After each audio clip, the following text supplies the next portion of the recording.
Okay, if you guys have followed me at all on social media, you guys expect this one coming. But I do love Jet Set Radio, and this is a game that I have played religiously. I'm kidding about that, but this game is really good. It's an underappreciated game as well because Sega has not touched the franchise since 2001. All they did was remaster it for PC, and even then, the PC remaster is not very great compared to the Dreamcast version. You have to experience it on actual hardware for you to understand why the game is so good. Well, at least I got one thing right, though. They didn't touch the Graffiti Maker. And they just dropped my hard drive. But the thing about Jet Set Radio is the gameplay aged horribly, but there's a bunch of things that make up for it. Like, for example, there's, again, the Graffiti creator, like I just showed you. And there's also things like the levels. They're very well designed, actually. Just really hard. This game has an insane difficulty curve, but it's not annoying. It was hard enough for me to not completely understand initially when I first played it, but of course, when I got around to it, I decided to push through it and I freaking beat the game. I don't know how I did it, but one random day, I reached the final level and I finished the game. So, you know, there's that. And then there's the music, which is also freaking awesome because Hideki Naganuma was a really good damn composer. And apparently a really good DJ too. Bear with me here. I'm gonna be very, very, very weird for this video. But first, a little history lesson. In 1999, the Sega Dreamcast was released. Sega's last-ditch effort to keep itself in the minds of every gamer. What did they do in order to do that? Release fantastic games, of course, but that wasn't all. Sega had to stand out from the competition at the time. What did they do? Let me list them off. Modem, superior launch, Revolution controller, kind of. It was a little iffy at times. Superior ports of games, arcade ports. Dude, how did this fail? The system was set up for success, but of course it was Sony who would come along to rain on their parade not even a year after launch, with the PlayStation 2 being technically superior in every single way. See, what the Dreamcast had lacked, which really crippled the piss out of it in retrospect, was DVD playback. Seems insignificant because the Nintendo Switch was released and it didn't have even an internet browser. But keep in mind, DVDs were becoming mainstream and the players were expensive at the time. But having a system that was both a console and a DVD player that was reaching multiple markets at one time. You have gamers who were looking forward to seeing what Sony would do next, and you have the movie watchers who just want to kick back and watch a movie without having to give up an arm and a leg and maybe a kidney too. While Sega did have the gaming market for half a year, Sony came in and absolutely destroyed all of their momentum. And to add insult to injury, Sony took the market and absolutely ran with it for 20 years after the PlayStation 2 became the best-selling home console and in general just the best-selling console of all time, with only the Game Boy coming close, even though it released 11 years prior. Of course, we all know that the PlayStation 2 had absolutely the worst case of shovelware syndrome, more than any console that used physical media exclusively. WiiWare doesn't count, relax, Scott. But the Dreamcast saw some success, right? So Sega must have done something right. Sonic Adventure, Choo Choo Rocket, Mortal Kombat Gold, Space Channel 5, Crazy Taxi, Shenmue 2, Power Stone, Skies of Arcadia, Marvel vs. Capcom 2, The House of the Dead 2, NBA 2K, Eagle Regret, and Jet Set Radio!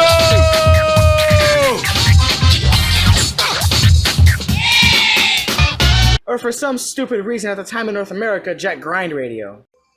Okay, history lesson over. Let's get back to the regular video now, shall we? Did I mention that the music in this game is great? I feel like I haven't. I need to tell you guys this. The music in Jet Set Radio is something that made me literally download it onto my phone and listen to it when I had headphones. I'm not saying that I didn't have headphones for a serious amount of time because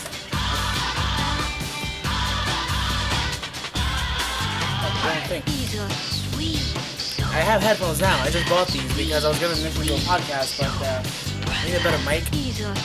So, I'm not saying that I never had headphones before, because clearly I do. But back when I was younger and like when I had my first phone, it was on my touch, I downloaded part of this game's soundtrack and I just listened to it when I had the time. Matter of fact, it was almost all the time that I listened to it. So, yeah, that's another thing for a game, to be honest. Thinking about doing it again too, but for the sake of this video, I gotta start putting it up. I am 2 months ahead. What am I talking about? Yeah, for those who don't know, I tend to record these videos whenever I get a chance. My We Happy Few video was recorded before my birthday.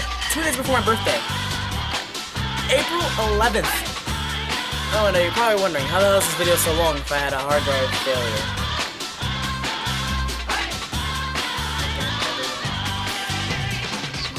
This is a good sign. This is a very good sign. Hopefully this one doesn't die on me. Because the last one died on me 5 months in, and I gave it a good review on Amazon too. I paid $50 for nothing. This one, $40, 240 gigs. This better be worth it. Better be worth it, little bugger. Otherwise, I will not hesitate to break you. I didn't break the other one because I want to salvage it. Anyway, moving on. What about the game graphically? Have you watched any gameplay new video so far? The game's model quality, let's say that, is a bit dated. But for the better. Because the next time I see Beat in a high poly model, I swear to God I might shoot my computer screen.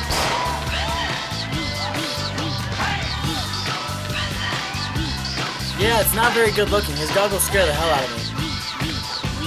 So yeah, if you can't tell, the characters are a little poly, but very much for the better. You see, the game is cel shaded, and everything about the game is just, it's much better off in this low poly cel shaded art style. Because Beat in high poly looks disgusting.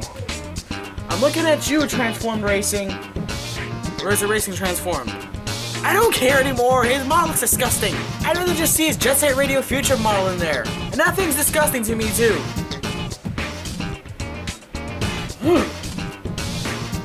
So what does this game hold in store for classic Sega fans? Well, of course, great music, great gameplay, and graphics that are somehow so bad and good at the same time that you might not like it, but you also might love it. Like me. I love the low poly cel shaded aesthetic. But some people might find it to be a little old. And I don't blame them, because the HD remaster reuses that same graphical style, but that's for a good reason. Because this game is a classic, it's a hidden gem of the Dreamcast, and it's so underappreciated that I'm literally part of a very unknown fandom. Yeah, I'm gonna be honest, I'm into some weird games. Hell, I like those 6, but come on, let's be honest here. This game definitely deserves the love it gets, and I implore you guys to check it out on Steam. Let me get more into details of why I like this game. Ow! Gameplay, graphics, music, and the satisfaction of playing the game right. And also the challenger poses. As you can see, I'm dancing around like an idiot because this game is just that good. This game is turning 20 this year as well, and Sega has shown no appreciation towards it. Oh my god, you guys suck. I'm sweating from this. And I was still debating on whether or not I should make a video of this game in the first place because of how freaking biased I am for it. I did it because I love this game. And also, I do want to acknowledge that my cat has absolutely been bothering me throughout this video. She's been freaking meowing like crazy because she's in heat. Listen, Skillet, I love you, but you're a little annoying, cat. So what is Jet Set Radio? It's obvious. It's a 9.5 out of 10. This also joins We Happy Few in Hall of Fame.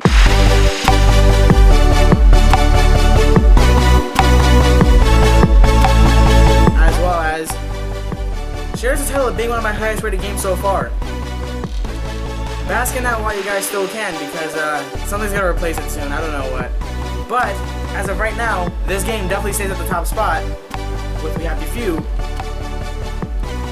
which means that, oh my god, I am incredibly partial to some games, aren't I? Wow, I'm biased, but doesn't matter. Even if you play the game, you'll like it too, most likely. It's a skating game where you go around freaking spraying graffiti everywhere, pissing off the cops, and stopping a literal... Focus. Focus. There we go. A literal demon from being brought onto the world. You have to play the game in order for that part to be completely answered. In all honesty, I can't even answer that question properly without spoiling the entire story. So, play the game. It takes no more than like 5 hours to finish, and even then there's a bunch more to do after you beat the game.